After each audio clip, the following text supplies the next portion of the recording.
This is episode number 21 with Jasmina Aganovic. The Melissa Ambrosini Show. Welcome to the Melissa Ambrosini Show. I'm your host, Melissa, best-selling author of Mastering Your Mean Girl, and I'm here to remind you that love is sexy, healthy is liberating, and wealthy isn't a dirty word. Each week, I'll be getting up close and personal with thought leaders from around the globe to uncover the habits, mindsets, tools, and rituals that they have used to become world-class so that you can create epic change in your own life and become the best version of yourself possible. Are you ready, beautiful? Translating the hard science she learned earning degrees in biological and chemical engineering from MIT, skin health trailblazer Jasmina Aganovic is leading the conversation about microbiome innovations in consumer beauty products as the 29-year-old president of Mother Dirt, the world's first biome-friendly product line. Mother Dirt is the first mission-driven biotech startup to ever create a skin health product line that proactively restores and preserves the good bacteria naturally found on our skin. Now, all the Mother Dirt products are biome-friendly, preservative-free, and kid-safe, and allow the users to cut down on products that could negatively impact both the natural state of our skin and the environment. Now, I personally love and use these products. They feel amazing on your skin, which is why I'm so excited for today's episode. In this episode today, we chat about what common skin issues such as eczema, acne, dryness, flakiness, sensitivities, oiliness, and body odor really mean and how you can prevent them, what toxic beauty and skincare products are doing to your health and why you need to ditch them, why your skin microbiome is just as important as your gut microbiome and how you can preserve it for glowing skin, why being too clean may be doing you more harm than good, what ammonia oxidizing bacteria are and why they are so important for our health and sexy skin, why sweating is important, how you can cut back on showering and your beauty regime and save time and still have glowing, dewy, sexy skin, plus so much more. Everything that we mention in today's episode, you can check out in the show notes, melissaambrosini.com/21. So let's dive into this beautiful conversation with Jasmina Aganovic. Jasmina, welcome. It is so great to have you. Thanks so much, Melissa. I'm excited to be chatting with you. Before we dive in, can you please tell us what you had for breakfast this morning? I recently have gotten very into turmeric poached eggs on some gluten-free toast. And so that has been my breakfast the past few mornings. I'm really enjoying making that. Oh, delicious. I'm coming over. You're welcome to whenever. I am so excited for our conversation because I personally grew up with eczema and it's something that's so common these days. Some other common skin issues are acne, dry and flaky skin, sensitive skin, blotchiness, roughness, oily, and odors. Why is that? What is going on? I think a lot of people are trying to answer that exact question. And it certainly is a time that is filled with irony, right? Because we're cleaner than ever. We have more products and quote unquote solutions than ever. And yet we never seem to solve many of those problems that we might be dealing with. And in fact, they're affecting more and more people. So something seems to be awry. There seems to be this really critical missing piece. And, this is why many people have become much more interested in natural products. And so we've been hearing more and more, and certainly that as a category is here to stay. It's really dominated, but these issues are still growing and it doesn't necessarily solve all of our problems. So it poses that exact question, what the heck is going on? And the field that I'm in, we spend a lot of time looking at actually bacteria. the thing that we have ended up a kind of villainizing for decades and beyond. And in fact, bacteria could be the reason, both good and bad, for some of these issues.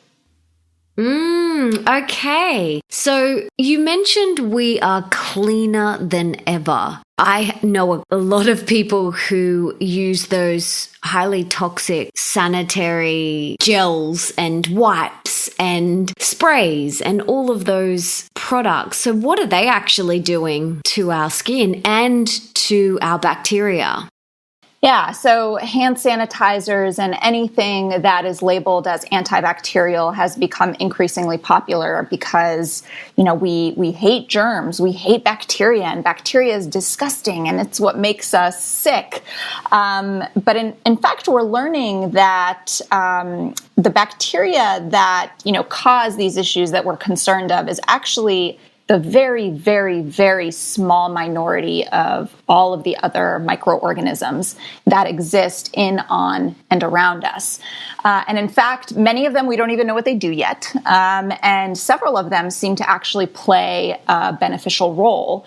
So when we use products like that, or when we take something like an antibiotic, you're getting rid of the bad, but you are also getting rid of a lot of the good. And much of the field is starting to look into what actually happens when you start getting rid of the good and the bad, and potentially ways to treat certain issues with more of this kind of rebalancing or good bacteria, if you will. Now, I only use 100% organic, natural skin and beauty products, as well as your amazing products, because I know that our skin is our largest organ, and whatever we use topically gets absorbed straight into our bloodstream. And today, most beauty products and skincare products are full of harmful, toxic chemicals that wreak havoc on our health. But at Mother Dirt, you guys create products that preserve the skin microbiome. Now, we talk a lot about gut microbiome here on the show, but can you tell us about skin microbiome and why it's just as important as our gut microbiome and the link between the microbiome of the skin and the gut? Can you tell us about that? Oh, absolutely. There's so many relevant parallels between the gut and the skin. So to give you a few examples, in the gut, we're used to this idea of needing certain types of bacteria, probiotics, and eating things like sauerkraut, or consuming probiotic supplements, or eating other fermented foods and yogurt and such, consuming those things to be able to have a healthy and balanced digestive system. Well, the same is true on our skin. It turns out that our skin also has an ecosystem that also needs certain types of microorganisms in order to function properly. Another example of a similarity is that an imbalance in the digestive system can cause serious disease and serious issue. And it's looking like that is exactly the same thing that could happen on the skin. So the skin microbiome is very similar to the gut microbiome in the sense that it is an ecosystem. So we have this ecosystem inside of us called the gut microbiome, and we have this ecosystem that exists on us, which is called the skin microbiome. Now, how these two are potentially linked, or how the skin microbiome is potentially linked to other aspects of our systemic health, is an area of really exciting research right now. And there is a lot left to be discovered, and I think a lot of questions around exactly what it could mean. But I'll give you one example that was done by a group at the University of Pennsylvania. They did a study that kind of linked the skin microbiome to the immune system. And the analogy that I'll give is that this study potentially showed that this ecosystem that exists on our skin kind of serves like the eyes and ears of our immune system. So it's a very important way for the inside of our body to communicate with the outside world and the environment around us, right? To be able to tell whether or not there is anything dangerous. However, when we are constantly sterilizing our skin or using incredibly toxic chemicals on our skin, we are, just like we talked about a little bit earlier, we are removing both the bad and the good bacteria, and we are essentially deafening and blinding these eyes and ears of our immune system. So when you do that, what you're essentially doing to your immune system is potentially putting it in this incredibly defensive state, right? Because it can't see, it can't hear. So it's just going to fight because that's the best way that it has to protect itself. And of course, what that fighting is inflammation. And this is why all of those things that you mentioned earlier, whether it was eczema or acne or even just really irritated skin, all of these things are tied to inflammation. So just one example of the early stage research that's potentially showing the major implications of one of the microbiomes of the human body. Wow. In my early 20s, when I used to use all of these toxic products because I didn't know, I wasn't educated and no one told me that all of these products I was using were harmful. So I didn't have that knowledge. It wasn't until later in life that I educated myself and realized that I needed to kind of take a garbage bag into my bathroom cupboard and just dump everything. But I remember using some products, and I'm curious to know if this is what you're talking about. I'd use these products on my face and my face would feel so tight and like squeaky clean almost. I'd stripped all of the good bacteria and I'd stripped all of the bad bacteria. So is that essentially what you're saying some of these products do? Yeah, so it's very common that strong and really harsh surfactants like SLS or SDS, which are commonly known as you prefer to avoid them just because they are so strong, are actually toxic to many of the microorganisms that exist on the skin because they are so strong. So in that same motion of kind of washing your skin with something that is very harsh, you're definitely going to be stripping the natural oils from your skin, and you will also be removing this ecosystem that we were just talking about. So yeah, that is a good example, and certainly an example that's likely destabilizing this ecosystem as well. Yeah, and it affects everything, your immune system, your gut microbiome. Like you said, it just wreaks havoc everywhere. Yeah, and the human body is so interconnected. I think that that's one of the things that a lot of people are actually very excited to see happening in the medical and the research community right now, is that we're starting to recognize that our body is an ecosystem and that the human body is so much more interconnected than we had once expected. And it's a really neat time to be able to see that happening and unfolding, and hopefully it will lead to some fascinating discoveries as well. What are AOBs and why are they so important? So AOBs, we've shortened it for a reason because it's a mouthful to say, but it stands for ammonia oxidizing bacteria. And this is a type of bacteria that exists in the soil. So if you're a fan of potted plants, I live in Boston, so very, very urban here, not much room for a garden, but I love plants and I have a lot of them. So every single pot that has soil in it does have AOBs. So AOBs are very critical to the balance in nature, the balance of any ecosystem in nature. And this bacteria is really important to our company because it once existed on our skin. And so this is where a lot of our research is focused, and of course, where we created our hero product from. I love your products. I think they're so beautiful, and I love just how much you guys have poured so much research into them and so much love. You can really tell that you guys are really passionate about bringing awareness to the chemicals that we're putting on and in our environment.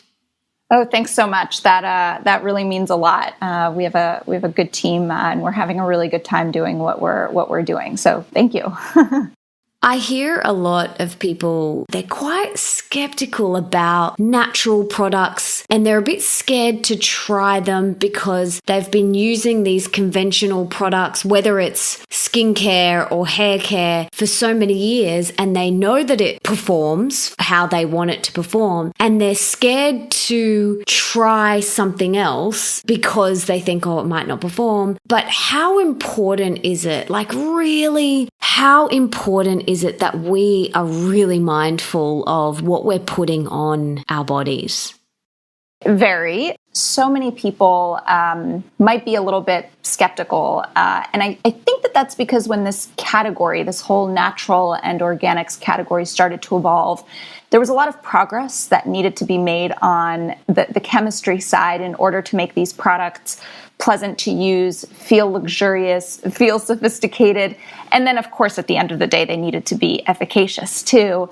And I think in the beginning, there were many products that fell short. And so people sort of felt like there was a compromise that needed to be made. It's like you either go for the quote unquote bad stuff and it's going to solve your problem and it's going to work great and you'll get the results that you want, or you can go natural, but you're not going to get as great results and it's not going to feel as nice. And cosmetic chemistry has come such a long way. So that is less and less and less of a compromise. In fact, I would say that you probably don't have to compromise anymore at all, which is why I think that it's worth the investment to find another alternative that works for you.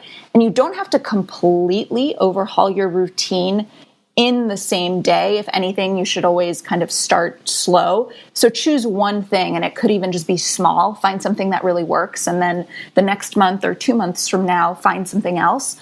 That's a pretty worthy stepwise way to start transitioning over. I was the opposite. I was the person that just went into the bathroom with a massive garbage bag. And this was years ago, maybe like 7 years ago now, I just took a big garbage bag into my bathroom, and I worked in film and TV at the time. So I would be gifted so many products all the time. And I literally just put it all in a bin bag, and I didn't even want to give it to anyone else. I had this huge bag and I was like, well, I don't want to give these toxic chemicals to anyone. So I was kind of like, what do I do with it? I literally saw a dramatic difference in my skin. I have had, like I said before, I have dealt with eczema all my life. And then I had acne, sensitivity, dry skin, flaky skin, blotchiness, oiliness. I have experienced all of it. And since removing those toxic chemicals, I saw a dramatic difference. And of course, there's a whole other host of things that I did as well. You know, I really healed my gut, which I'm, still working on. And I started using some of your products, and I've seen such a massive difference. And, you can either do what I did and take in a big garbage bag into your bathroom, or like you said, you can kind of just, when one thing runs out, replace it with another healthier option. And I think it's really important to note that we vote with our dollar. And every time we are purchasing a toxic product, whether it be a skincare, shampoo, makeup, perfume, you're actually saying, I believe in that product, that company, that brand, their ethos. I believe in that. And you're fueling it. It's same with the food we eat. I really want to encourage everyone to be super mindful of that. Every time you hand over some money or your card, you are saying that I believe in this. Yeah, and Melissa, what was the trigger? What was the watershed moment for you that triggered that moment where you walked in to your bathroom with that garbage bag and got rid of all of those products? I ended up in hospital in 2010 and had a whole host of health issues. And I started to clean up my diet and became obsessed with nourishing my body with the highest quality food and supplements that I could. And that was kind of Pandora's box for me. I then was introduced to the power of your thoughts and went down that avenue of yoga and meditation and personal development and spirituality. And then, of course, when you are living a very spiritual, yogic type life, it's only a matter of time before you read something about products that you're putting. Well, it kind of makes sense when you are eating organic, beautiful, nourishing food. And then I was lathering my body in these toxic perfumes. It didn't make sense to me. And I'm a very all or nothing person. So I just literally was like, oh my gosh, okay, cool. I can see that these are harming me and my body. And I was like, okay, I'm going to go do it. I now am very, very simple with what I use and what I do because I just think natural beauty needs to shine through, and your products allow our skin to really glow and flourish. Yeah, and isn't it so interesting how we've been programmed to believe that we need all of those things in order for our skin to just be normal? Totally. When you think about glowing, really what you're thinking about is healthy, right? Mm-hmm. That you are evoking this state of health and radiance, however you want to call it. And it's so fascinating to me that you see all of these things for makeup and, these 10-step routines, all to look normal and healthy. It's very interesting how far we've gotten away from this sort of natural balanced state of the skin, the way that we evolved to be, right? Before we started to meddle and interfere. So it is a really interesting sort of conversation to have, and also an analysis of unlearning or unprogramming a little bit of what we've been told, not only by society, but marketing messages and so on and so forth. Very good marketing, or brainwashing, as I like to call it. Yes. But yeah, and especially when you are, in your early 20s and as a young teenager, I just thought, okay, I've got to do all of these things. And I actually had one of my friends say, this was literally when I was 18 years old, start using anti-wrinkle cream now and you won't have wrinkles later. And I was like, brilliant. This is amazing. I was like, I am onto it. And so I started using these really expensive, highly toxic wrinkle creams around my eyes, and I was getting red rashes. My eyes, I'd wake up puffy. My eyes were so sensitive and sore, and they stung, and I was in so much pain. Like, I'd go to bed at night with ice packs on my eyes, and still it didn't click. It's so funny that you say that. I kid you not. I have such a similar story. I was in high school, so I was, probably around that age, maybe even a little bit younger. And I had also made the same decision that I wanted to avoid wrinkles forever. So I was going to start using anti-aging products right then and there.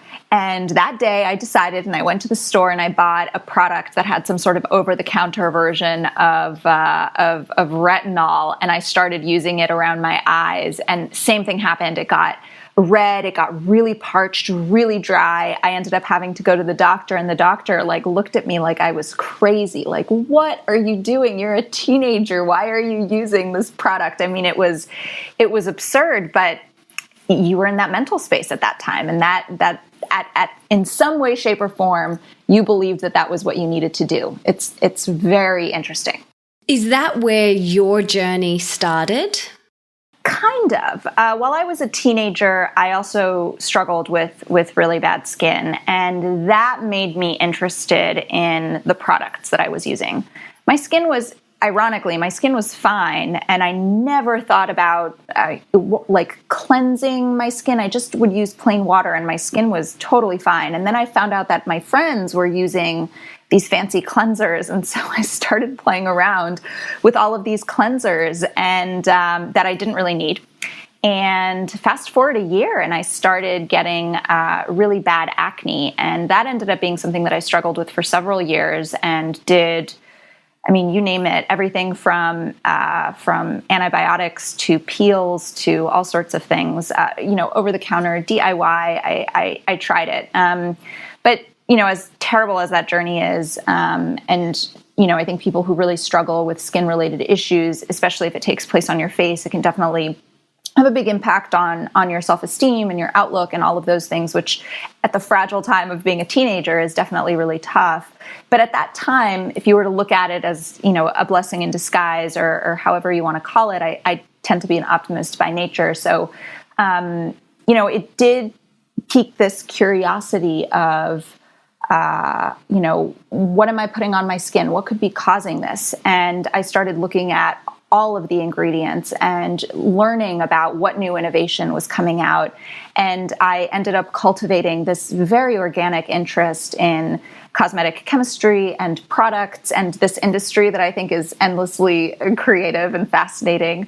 But it wasn't until later in college that I very coincidentally connected the dots between, what I was studying and the fact that I could apply it to this field that I was, really, really passionate about. And then how was Mother Dirt birthed?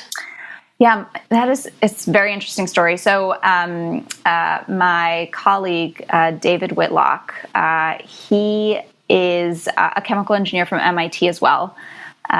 He was on a date. This is such a cute story. He was on a date, and the woman was a horseback rider. And David prides himself on being very knowledgeable about a lot of things. So he loves challenges to answer questions and kind of show you how much he knows. And so she asked him about her horses. She had made a really interesting observation about her horses, that her horses rolled in the dirt at a very specific time of the year. And so most people would think, what a benign question. Why would anyone necessarily care about that? But David found this question to be really, really interesting. He, of course, initially thought that it was insects, many people might think that would be the first thing that comes to mind. But she said, no, actually, the insects aren't even present until the summertime, which is several months later. And she was looking at the early springtime. And David found this to be really fascinating. And so he started doing research into the soil. And he started to realize that all mammals, if you have a dog or a cat, you have probably seen them roll in the dirt. Chickens roll in the dirt. Elephants roll in the dirt. All mammals have this evolved behavior to roll in the dirt. And he thought that this was so fascinating because if they evolved with that need, then it must be pretty important.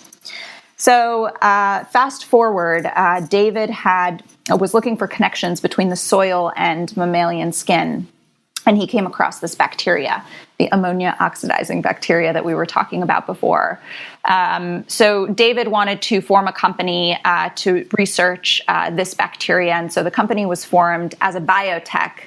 So I joined David in 2014, and really the idea at that point was to see if we could create a consumer-facing brand with the mission to do exactly what we're doing right now, have a conversation with the general public about this topic of being too clean and changing our relationship with the microbial world, really making this a community-driven mission.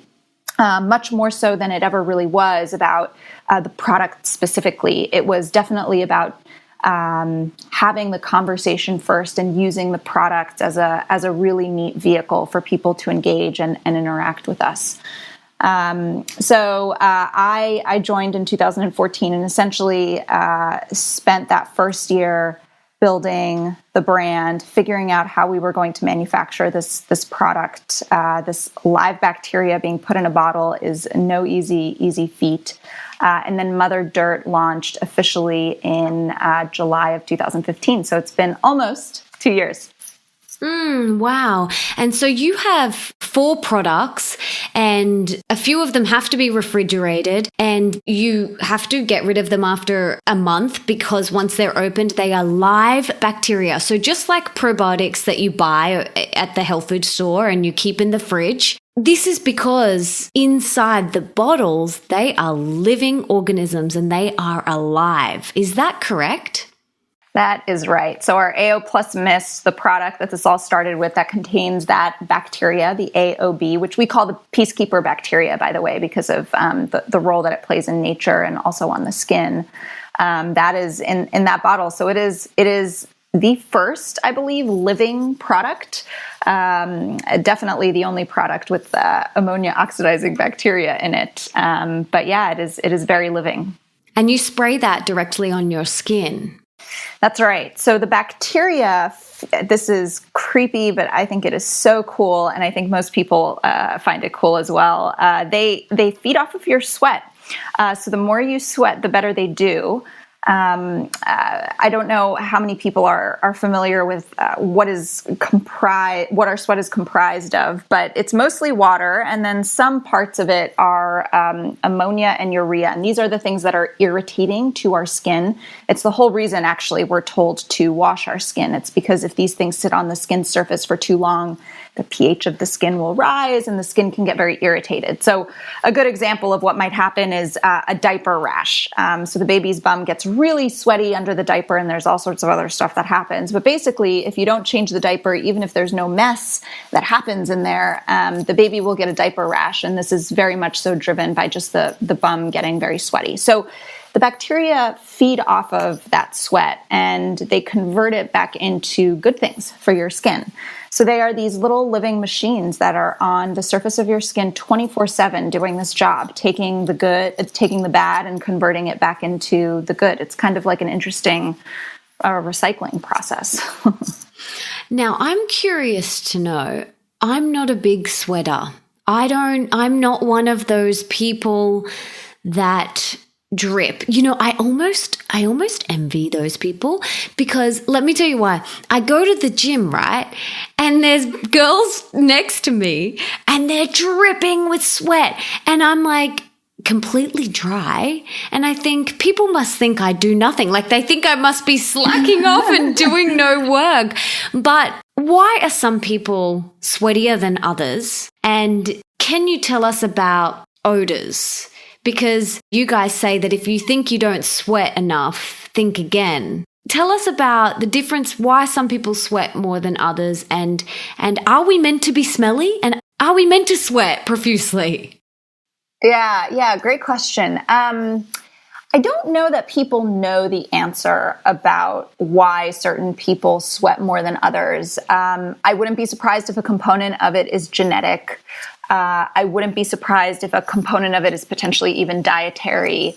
I think David Whitlock, my colleague that I was mentioning before, his theory, and these are really just theories, is that it's a biological response mechanism for the body. So it's the body's way of responding to something. So he believes that angle, and we can kind of go down that thought process if that interests you a little bit more. But I don't know, and I don't think anyone really knows, but I think it varies from person to person. Whether or not you sweat more or less is not necessarily a good or a bad thing. There's no issue with it. There are very specific, interesting diseases associated with sweat. There's certainly some people who have a diagnosed issue. I think it's called hyperhidrosis, where they just sweat a lot and it actually impacts their life. So that's definitely on one end of the spectrum. But in the grand scheme of the general population, sweating more or less it has not been linked to any sort of major health issues. And even if you think you're not a sweater, you're still sweating. It just isn't as obvious to you.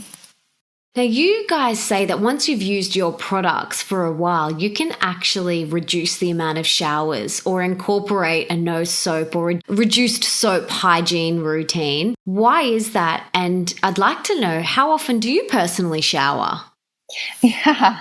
So this is one of those interesting things that it got us on people's radar because people thought that it was just so preposterous. This idea of cutting down on the length of your showers, or, you don't really hear about a skincare brand talking about that. And to set the context for the answer of your question, we've been talking for about a decade generally about how we can make better products, right? The general public has been more interested in this idea of products that are better for them, for their skin, for their families, and so on and so forth. And of course, this matters to us as well.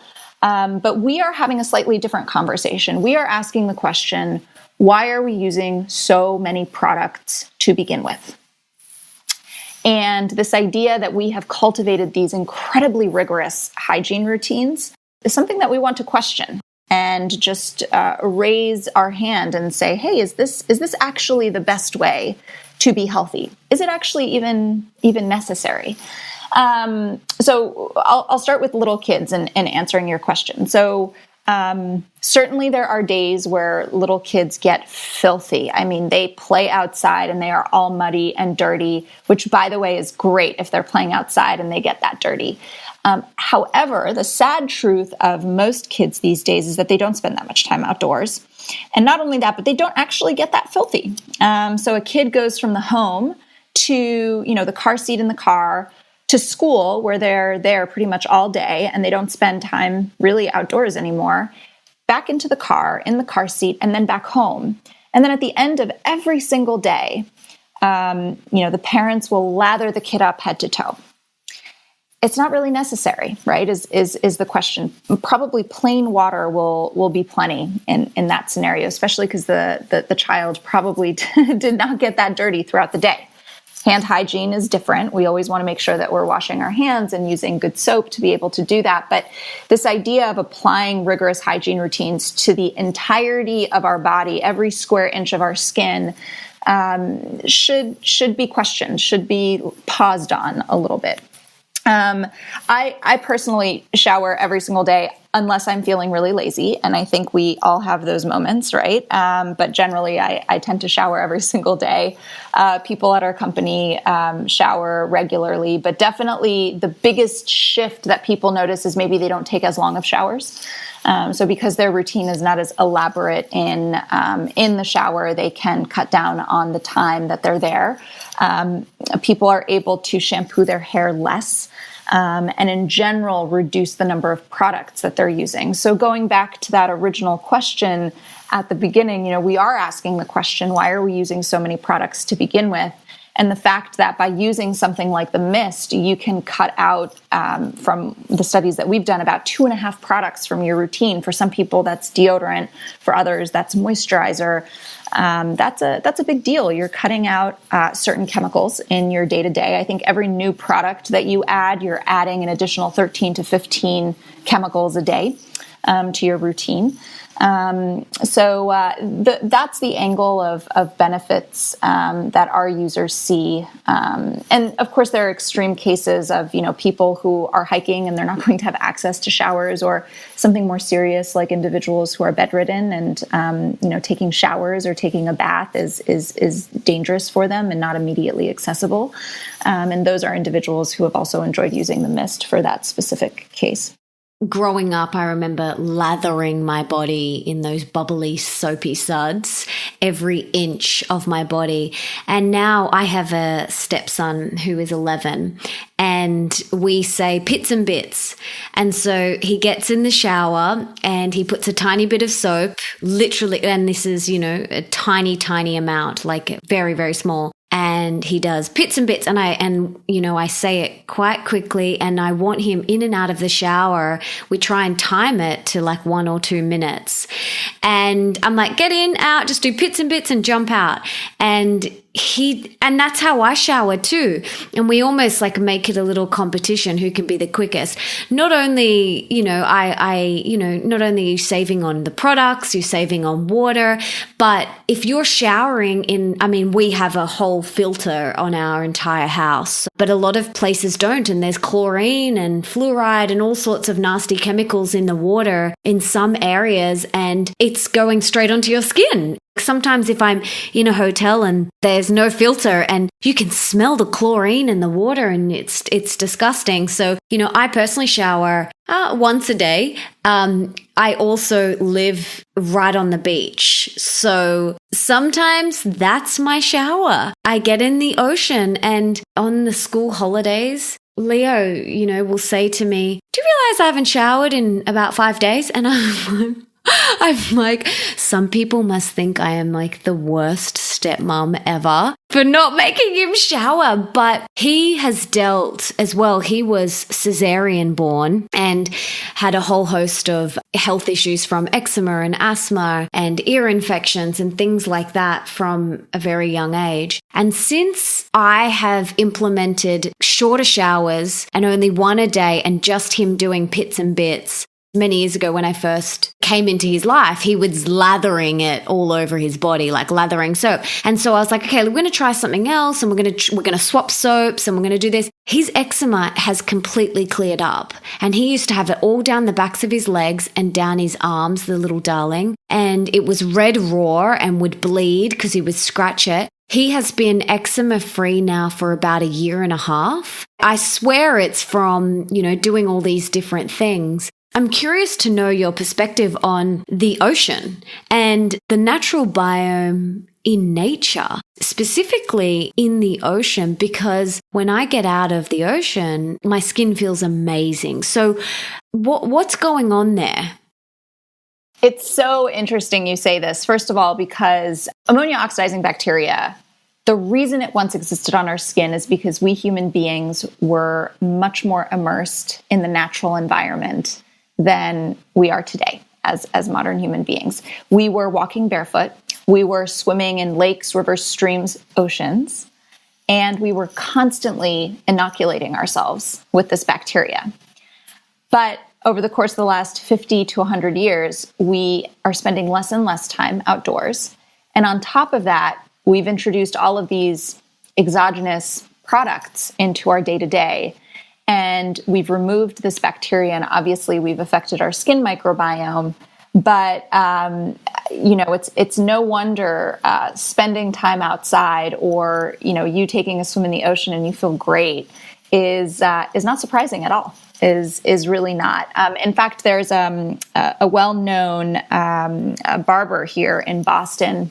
And Men's Health just did an article on him. And the article was very provocative because he said he doesn't use shampoo and he has great hair. And he talked about the very dramatic responses that he gets on either end of the spectrum from his clients when he tells them to stop basically shampooing their hair. So I think for men, it's very different from women. But the article was so well written because he said very matter-of-fact things like, think about how great your skin looks and feels when you're camping for a few days. Think about how great your hair looks and feels when you're outside or outdoors or have just gone, surfing. And it's so true. There are certain things like that it's less is more kind of in practice, right? Where something seems to rebalance, something just seems to feel right. So with our product, it is a little bit funny to be able to say we're kind of giving people a modern way to mimic what we were once doing before, aka being outside, because not everyone is as lucky as you are, for example, to have the ocean right there. But it's a more modern way to be able to sort of mimic what we would naturally be going through, especially if we don't have access to it. Well, since I've stopped using all of those highly toxic products, I used to have to wash my hair every second day. I now wash my hair once a week with your products. And my hair, I don't color it. I get it cut every 8 weeks. I also take my own shampoo and conditioner to the salon. There are organic hair salons that use beautiful products that I know of, but if you don't want to go to an organic or sustainable salon because you love the way that your hairdresser cuts your hair, you can take your own shampoo and conditioner and say, hey, would you mind using this? When I first did that, I was a little bit embarrassed and I thought he is going to think I'm an absolute loony. And he was like, this is great. Oh my gosh, what is this? This was your products. Oh my gosh, what is this? Tell me about it. And it sparked this amazing conversation. And since then, he has looked into different products that he can get in the salon that are a little less toxic than what most people are used to. So yeah, now I wash once a week, and that is really only because it gets quite knotty because I have very, very long hair. And it's one of the ways that I have to detangle. But I swim in the ocean every day. So for me, it's like, that's my bath. It's so beautiful. So we've spoken about the mist. You guys have the shampoo. Can you tell us about your other two products? Sure. The other two products are a cleanser and a moisturizer. And the shampoo, the cleanser, and the moisturizer, that trio, so the products outside of the mist, are different in the sense that they don't contain that bacteria that is in the mist, but they are formulated to be friendly to this ecosystem on the skin that we've been talking about. So they are what we call biome-friendly, if you will.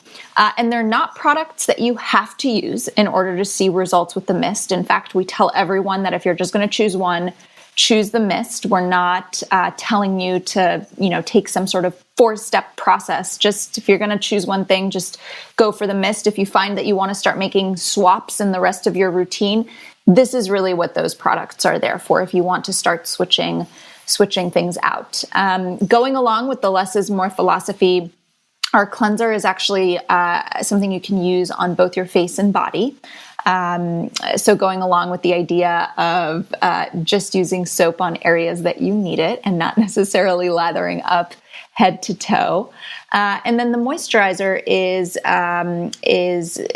similarly formulated in that you only use it on the areas that you need it. So if you find that you typically have dry skin on your face, you would use it there, or on your hands or other dry patches on your body. Both of the products, all of our products, first of all, are formulated specifically for sensitive skin. We do rigorous testing to ensure that they are. And one other important thing that I'll add about all of our products that is uncommon in the industry is that they are all preservative-free. And so preservatives have certainly gotten a lot of slack over the last few years. But the reason we chose to omit them is not necessarily because we believe that they're quote unquote toxic or bad or something like that. It's because we have found them to have an impact on the skin microbiome. So any preservative is meant to be antibacterial because it's in there so that the product can sit on the shelf so that no bacteria grows in it.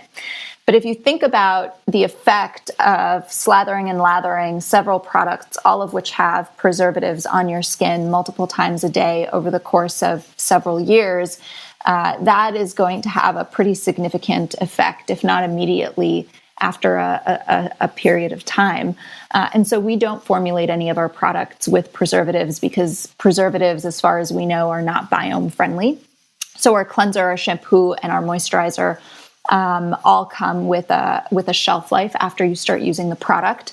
The mist also does not contain a preservative because it would kill the bacteria, but the mist has a shelf life because it is a living product similar to yogurt, for example. I'm curious to know, what results can we see from using these products? It depends on where you are at in terms of what your goals are or what you might be struggling with. And the reason it isn't as straightforward of a question to answer is because of the nature of the product. So starting with the mist, when we talk about it being a peacekeeper and rebalancing your skin, this means if you have oily skin, your skin will become less oily. If you have dry skin, your skin will become less dry. If you have sensitive skin, your skin will become less sensitive. So it really helps bring things back to a normal or a steady state for your skin. And the benefits are not only that, but also what ends up being a cascade or a domino effect from that. It's really the fact that your skin can do a lot better with less. So this is where we start to get into the routine simplification. So you're able to cut out a few products in your routine, or you're able to cut down significantly on some of those products in your routine. Deodorant is a great example. About 60% of our users find that they can stop using deodorant, and the remainder find that they can at least use it fewer times per week. So instead of using deodorant every single day, they maybe only have to use it 2 or 3 times a week.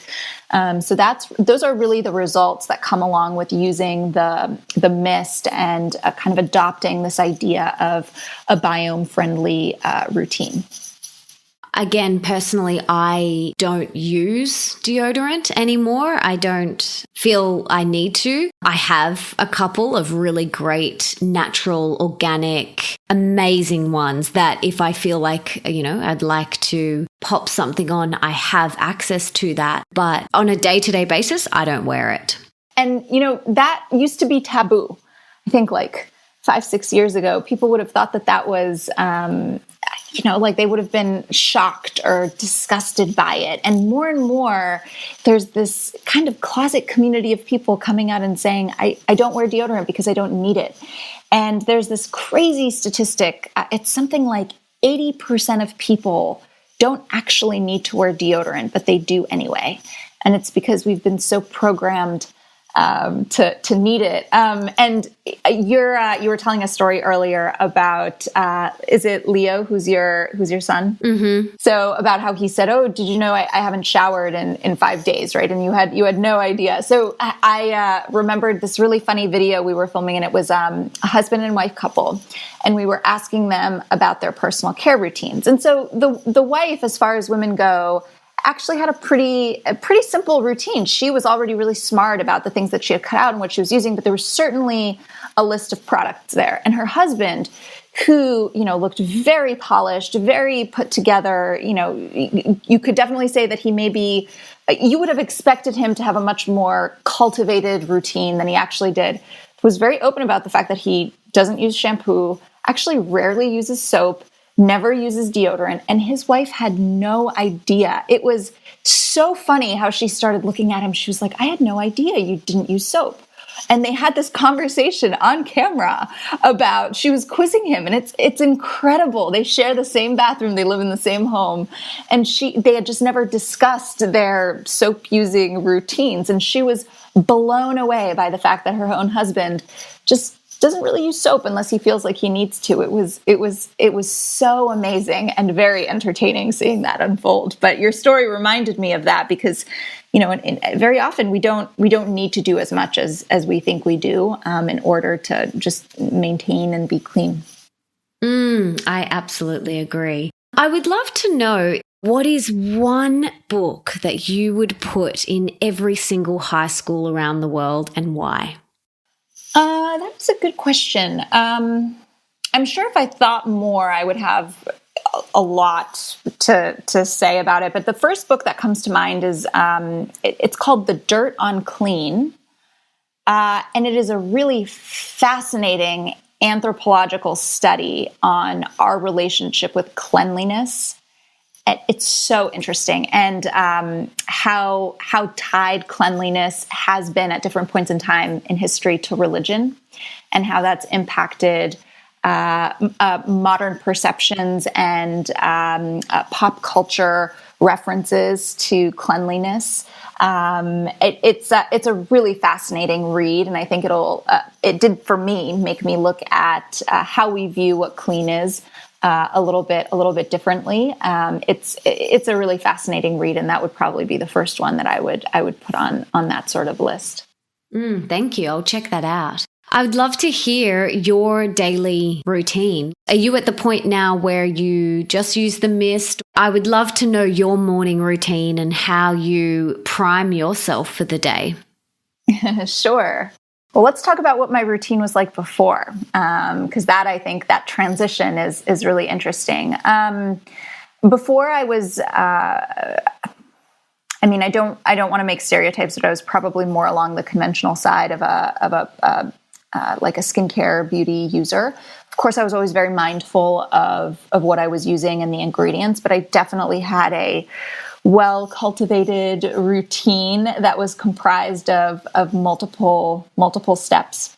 Everything from cleansers to toners to scrubs to masks to all of that. And I was always very mindful of the ingredients.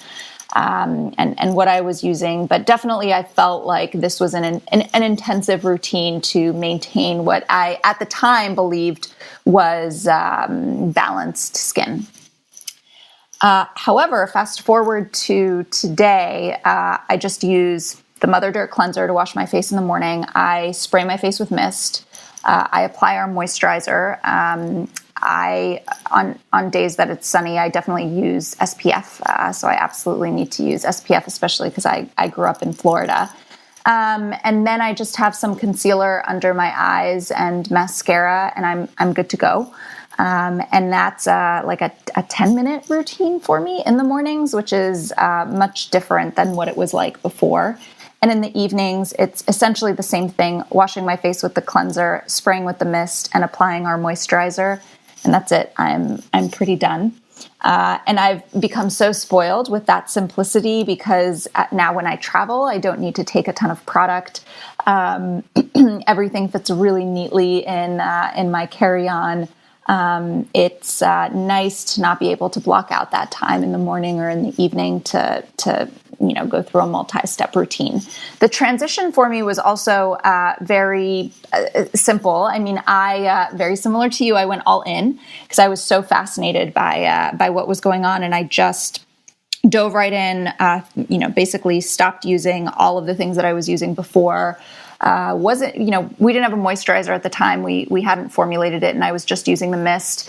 So this idea of just not using a moisturizer, something as simple as that, was terrifying to me, once again, because you're so programmed to believe that you need it. For 3 days, my skin felt like it needed something, but after 3 days, oh man, it never looked back. In the winter time, if it's harsh Boston winter, which they are very intense here, and I find that my skin is dry, then I'll use that. But otherwise, in the summertime, I definitely find that I can taper off, and I'm in the process of doing so. Even as it's springtime here, I find that I need to use it less, and so I taper down and probably won't use our moisturizer throughout the summer.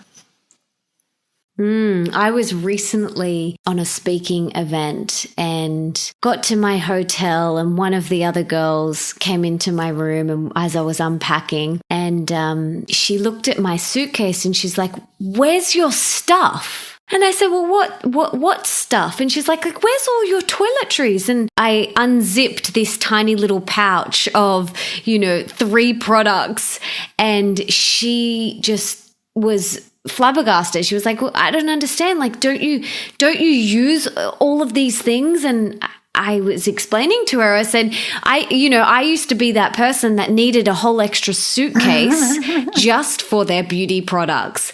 And, I am very similar to you now. I have a very small little pouch, and then, 2 or 3 things makeup wise. I love mascara and I love a bit of blush when I'm speaking. Maybe a little bit of powder if there's a little bit of shine from the lights if I'm on stage. But that's it. I love your philosophy about stripping it back and simplifying. Less is more.